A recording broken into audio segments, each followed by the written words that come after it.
High bran, সবাই কেমন আছো? আমি আশা করছি সবাই ভালো আছো।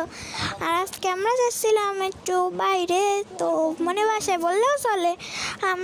আমি যখন ভাইসিট করতেছিলাম আমার অনেক হাসি পাচ্ছিল, আর বাইরের ওয়েদারটা জাস্ট বলছিল।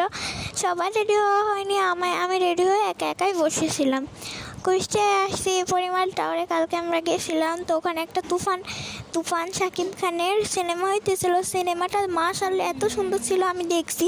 তুফান সিনেমার সময় ওরা বলছিল যে ভিডিও করা যাবে না, পর্দা থেকে ভিডিও করা যাবে না। আমি বলতেছি ভিডিও একটু করলে কি হয়? বলছে ভিডিও করা যাবে না, এটা ডোন্ট অ্যালাউ। আর আমার বাথরুমে তো আমার বোন বসে আছে, আর আমার চুলটা নোংরা হয়ে গেলে শুধু আমি চুলটা হাসড়াচ্ছিলাম। কি আর কমু, আমি কি করতে আসি নিজেও বুঝি না। আর বিয়া তো আবার বইয়ের মতো দাঁড়িয়ে মরে আবার চোখ মেরে দিল। সবাই আবার ক্রাশ খাই না, মরে মেরে পরে টাক হয়ে গেছে ও।